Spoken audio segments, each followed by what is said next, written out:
everyone, and welcome to Career Conversations, brought to you by the Monash Health Science Society. My name's Sam. And my name's Noha. And we'll be your co-hosts for today's show. Throughout these podcasts, we'll be exploring different degrees and careers in health. Before we start today, I'd like to acknowledge the people of the Kulin Nations on whose land I'm hosting from today. And I pay my respects to the traditional owners of the land on where our guests are from and also where you're listening from today. I pay my respects to their Indigenous elders, past, present and emerging, and acknowledge their continual connection to the land and waters. Today we are joined by Brooke Maat, who completed a Bachelor of Science at Monash University. Her past experiences and passion for research led her to undertake a Bachelor of Health Science honors year in 2020 with the Monash University School of Public Health and Preventative Medicine. This honors year enabled Brooke to develop necessary skills to land a graduate role in 2021. Welcome, Brooke. If you don't mind, can we start with the first question? Can you tell us a little bit about your Bachelor of Science degree? What did you minor in? Yeah, for sure. So I graduated high school in 2016 and then I went straight to university. So I went to Monash and I ended up completing a Bachelor of Science, and I majored in physiology, which I absolutely loved. And then I also minored in pharmacology, which unfortunately I didn't like as much, but I still learned some really good skills that were quite transferable into my honors year. So yeah, that was pretty fun. And then after I did my science degree, I decided that I should do an honors year, and I was really lucky to have found the School of Preventative Medicine and Public Health at Monash. So I chose to do my health science honors, and I was really lucky enough to work on a clinical trial at the Royal Melbourne Hospital. So kind of joined everything that I thought I liked into one little sphere, and it was cool. Great. And what was your university experience like? Did you do any extracurricular activities during your undergrad? Yeah, I did definitely, especially towards the end of my degree. So in third year, I participated in the International Undergraduate Research Conference. So it's called ICA. And basically what this does, it's a conference. And this year we actually held it completely remotely, which is a lot of fun. And we joined with, I think this year was 13 different institutions overseas, joining together and just celebrating undergraduate research through hosting a conference. So I participated in that this year, and through that I was also a mentor, and I participated in a few other winter units which were actually part of this venture, and they were quite fun. And then I also did in my third year a consulting, not-for-profit consulting with 180 Degrees Consulting, and that was kind of where I decided that I really like research and I really like finding solutions to problems and trying to think about what type of career could I intertwine all of those things that I like doing into one. Awesome. And you mentioned that you obviously started off in science and you've since come across to health science honours. What actually made you want to make that change, and why did you want to go into a health science honours year? Yeah, so I kind of worked out relatively quickly that I did not like working in a lab. So when it came to deciding what do I do after third year, I knew straight away that I did not want to do science honors in the typical way. So for me, because my major was in physiology and a minor in pharmacology, I had the option of doing physiology, anatomy, or pharmacology for my honors. But as I said, it was all pretty much like labs, and it was just not something that I was interested in. I really wanted to see if I liked working clinically, so working with other healthcare professionals, working with patients, really trying to get an understanding if I liked, working in a hospital was kind of my main goal, to see if I maybe wanted to become a physio or a nurse or a doctor, and then see from there what I liked. Unfortunately, I did look at other unis as well, but doing honors with science, it all was very lab-based. So when I found that health science honours would offer me, the way that I could get some clinical exposure. I thought that would be fantastic. And I'm very thankful that I did that, because a lot of my friends who are from a science background stayed in sciences, and that's great for them. But it definitely wasn't something that I was interested in doing. And I'm glad that I reached out and found something that I enjoyed and really was passionate about. That's really cool. Yeah, often when I think of, I guess, science and research, it's definitely lab work that comes to mind. What kind of projects have you been able to work on, I guess, in the less lab side of things? Yeah, so with my honours project, so I worked on a clinical trial about chewing gum and how that can help with post-operative nausea and vomiting in female patients. So for me, I was really lucky that I got to be based at the Royal Melbourne Hospital. So for me, rather than necessarily working in a lab, looking at tissue samples or potentially genetics or anything like that, I was actually working with people at a hospital. So my role this year was to work on this trial to recruit patients. So I was with them from the start of their hospital journey, talking to them about the program, and then going into surgery and watching really cool surgery experiences. So for me, that was something that I did that wasn't really lab based. But then also throughout my science degree, I also did a few electives.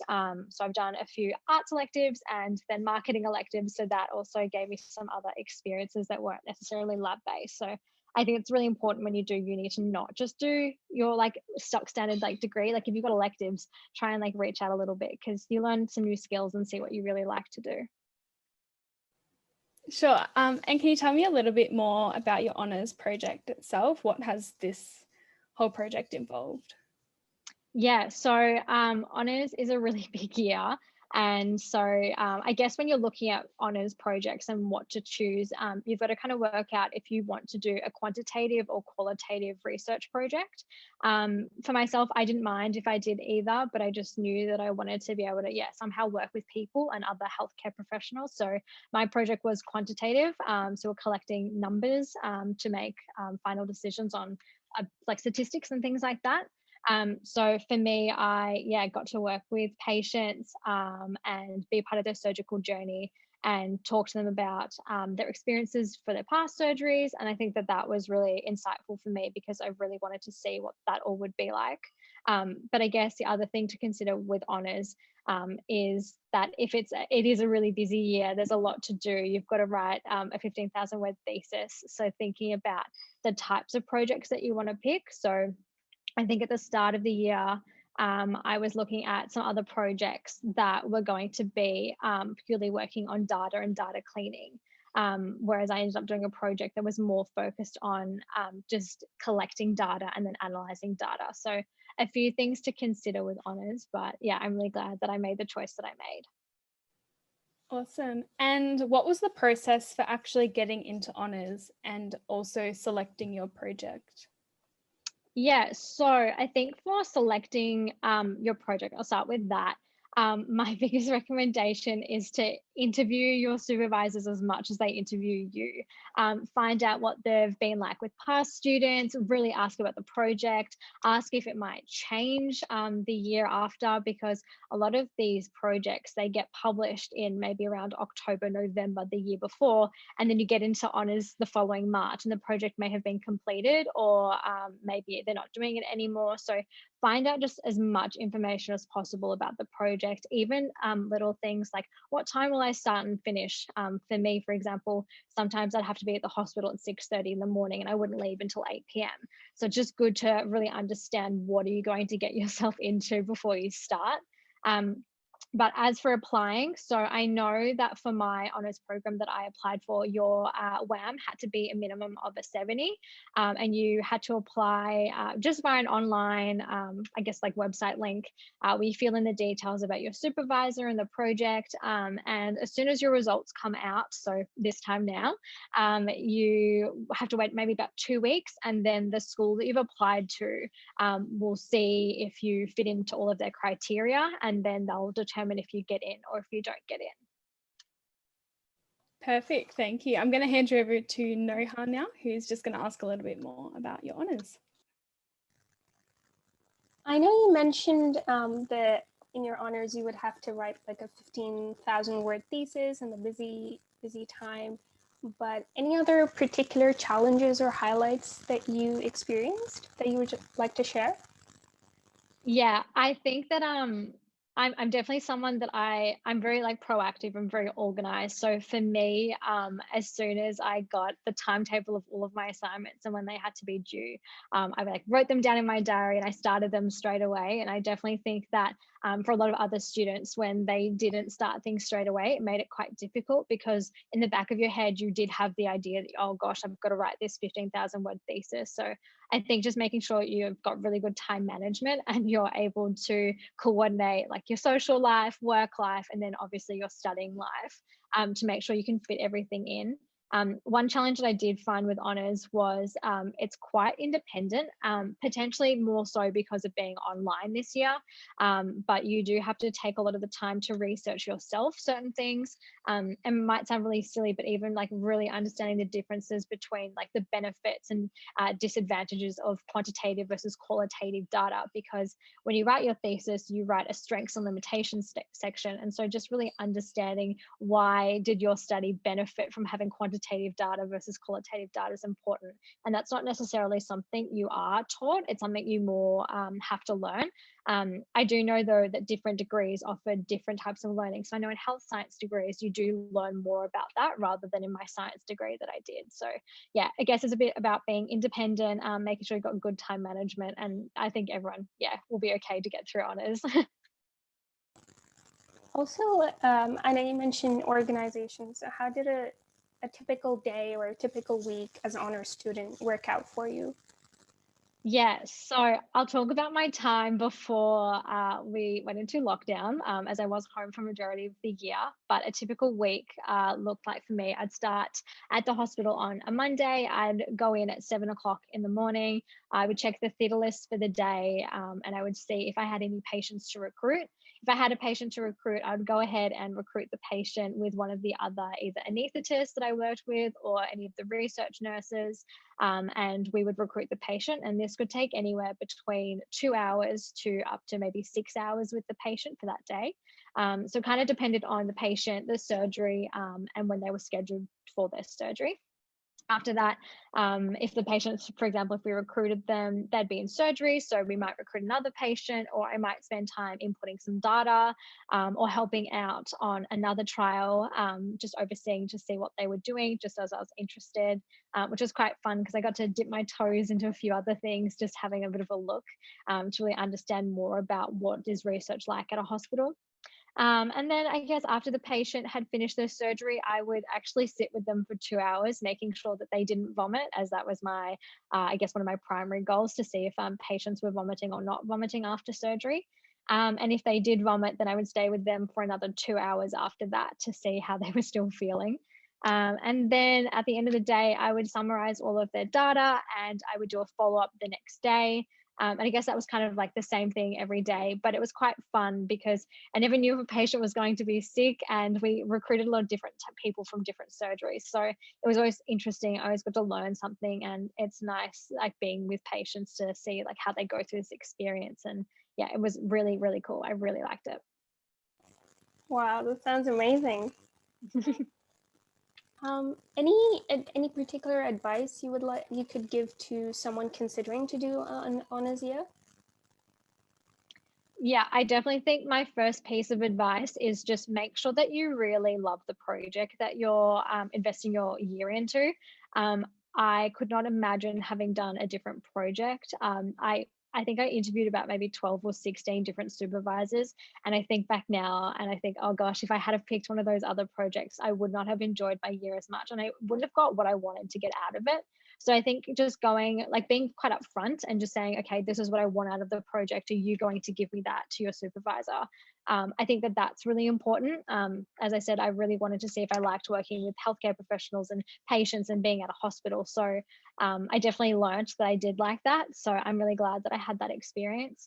I also think that just make sure that you're organized and you've got really good time management. Honors is a hard year, but it's not it's just not the hardest thing you could ever do. I think that's only though if you stay on top of it. I think a lot of people, they get really stressed out because it is a lot to do, but it's definitely manageable. Stay on top of everything and you'll get there. Awesome. Now I'm going to hand it back over to Samantha. Thanks, Noha. So before we move on, I guess, to asking about the next steps of your degree, not your degree, your career, which I'm really excited to hear about as well. A question that I like to ask everyone is, I guess, what inspires you and what brings you joy? So do you have any hobbies, or just what do you like to do? Yeah, I have quite a few hobbies. At the moment, it seems to be shopping. I currently work in retail, and I think my last 2 pay slips have just gone on clothes, which is not the best thing. And I don't suggest people to go buy clothes as much as I have been at the moment. But I also love cooking and food. So I actually have a food blog. So in my spare time, I review cafes, and I do photography and some content creation, which that's a lot of fun. And then I love food, so I love cooking as well. And my ISO goal was to bake a pie a week, and I think I created maybe about 30 pies in the end of it. So that was pretty fun. So if anyone needs any pie recipes or pie tips, I'm definitely your go-to person. Awesome. And what's your blog called? So it's called Two Food Friends, so TWO for two of us. So I do it with my boyfriend Nick. Lovely. And I guess looking forward to next year, but not quite career-wise, do you have any goals that you have set so far? I do, and this might sound really silly, but I've kind of titled 2021 as a year of saying no. And I know this sounds really weird, but I am someone who always says, yes, I'll do it. Yes, I can do that. And sometimes I've definitely realized this year that sometimes that means that I don't actually have time for myself and prioritizing things that I'm passionate about, for example, cooking. So I'm going to make sure next year that I really prioritize the things in my life that make me happy and the things that I actually want to do. Because I think that that's one thing I've learned this year, that I definitely overcommitted myself a little bit. So I was very fortunate that I was able to be at home and actually have the time to complete everything I wanted to complete. So next year, hopefully I'll be able to just, spend a bit more time at home, just doing things that make me happy. And then hopefully that'll be, just a nice, I guess, work-life balance. I think that'll be great. Cool. Thank you so much for sharing that with us. I guess on to the next big thing of 2021. Can you tell us a little bit about what your new role is? Yeah, so at the end, or I guess even during honours, I was still a bit conflicted about, where do I want to go from here? Do I want to do a master's? Do I want to do a different type of degree? Do I want to go into the workforce? And I really just had no idea. But I couldn't particularly see myself studying again. There was a part of me that really just wanted to work for a few years and see how I liked it. So at the start of the year, I started applying for some graduate jobs. And I think it got to halfway during the year and I was unsuccessful for most of them. And I was thinking, okay, maybe I'll start looking at doing a master's. So I looked at doing a master's of public health, thinking about that. And then I was really lucky that I was on LinkedIn and I just had a notification search pop up for a graduate role for a company called Forethought. And so this is a marketing science consulting company. And I really like the sound of it because I've done a bit of marketing during my uni degree and I've got my food blog. So I get a little bit about consumer behavior. But then I've also done honours and my science degree, which incorporates my understanding of research and data. I thought, this actually sounds like a really interesting company that maybe joins everything that I'm kind of looking for.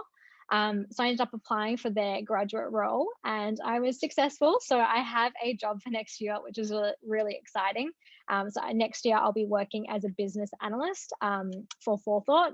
And what my role will entail is advising and I guess giving consulting advice to our clients, but I'll be working with actual consultants and just kind of, I guess I feel like I'm just going to be hopefully a light of fresh ideas and just kind of helping out wherever I can and just learning the ropes before I get into actually being a consultant. So yeah, I'm really excited for that and hopefully I do really like it because I think it really entwines everything that I've liked so far at uni and in my personal life. Wow, that's great that you got an opportunity to get a best of both worlds. Definitely. What was the did you have to give any interviews during in an attempt to get this role, or any other criteria?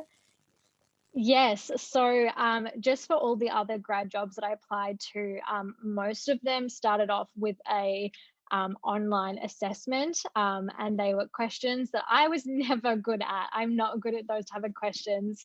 So I was really lucky that when I had my interview for Forethought, so it started off with a phone interview, and it was more of a general discussion to see if I would fit the brief, if I even like the sound of the company. So we had that phone call, and then that was with HR. And then I had a second phone call with HR, and this was learning more about myself, and what did I expect out of a job, and also just hearing some questions about like my motivations for wanting a job with this company and so on.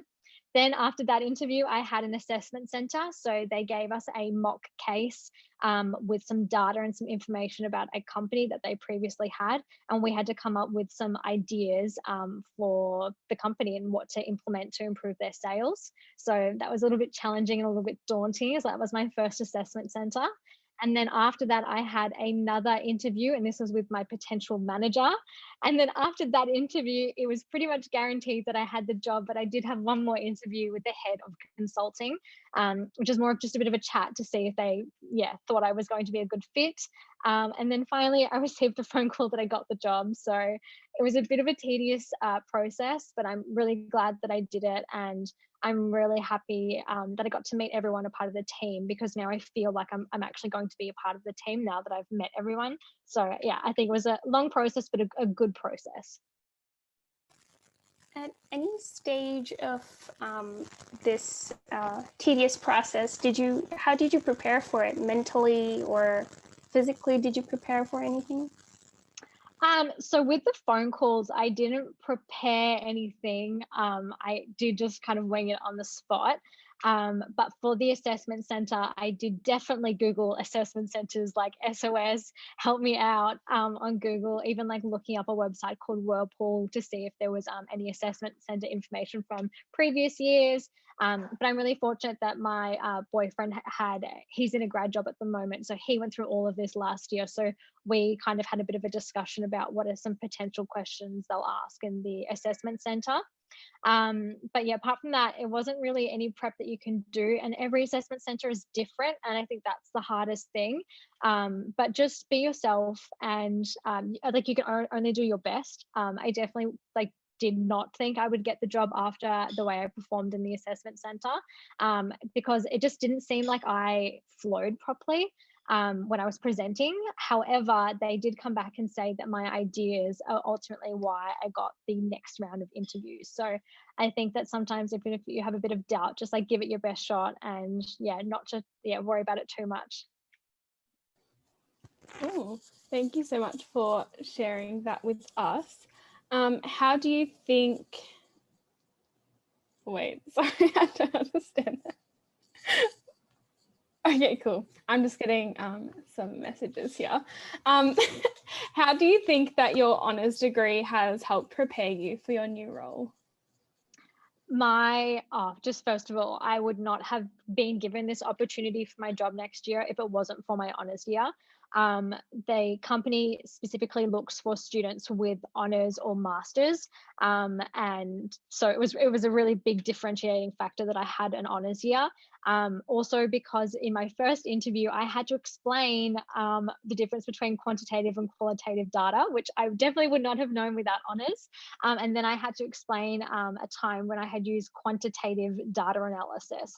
And I was just really lucky that my thesis was quantitative data. So that kind of gave me a bit of an insight. But yeah, definitely, I think honours taught me even a lot. Like I've said about time management, I think just having skills like that, being a bit more adaptable and flexible with timelines and making sure I can give my project to my supervisor on time will be really helpful the following year. And just having examples about me being really organized, I can talk about that in an interview.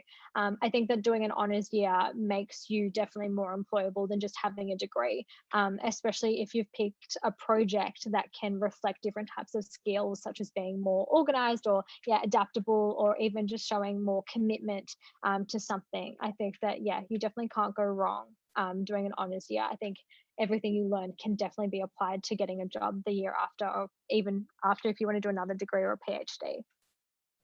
Great. Thank you so much. We've talked about, I guess, a lot today. You're definitely a pool of wealth for us here. I guess my last question, we've kind of asked it before, but I'll ask it again. What's your number one piece of advice for current students who are studying health or are interested in a career in health? Even though I said before next year is my year of no, I think when you're a uni student, it should always be yes, yes, yes. I am a big believer that everything happens for a reason. And honestly, how I ended up getting into honours was just because I said yes to something. I ended up participating in a winter unit that I wasn't planning on doing. And I thought, oh, why not? I'll just do it. Then after that, I really liked the research component. So I started considering honours. And then after I considered honours, I thought, oh, I'll just start applying for jobs because why not? And then I ended up getting this job. So I think just put your name down, try to do as much as possible, especially when you have the free time to do it. Obviously, it helps your resume, it helps your CV, like everything. It makes you look a bit better, but it also just differentiates yourself, and it gives you something fun and exciting to do. And I think you also make really long-term friends. I think that's a really nice aspect about just saying yes and doing extracurricular stuff. So yeah, definitely just say yes, do as much as possible. Can I ask a question, Brooke? Yeah. I think personally, I've been most excited for this question. Could you please tell a bit more about your food blog? Yes. Okay. This is I guess another situation where I literally was just like, yeah, okay, why not? So I actually started my food blog back in year 10.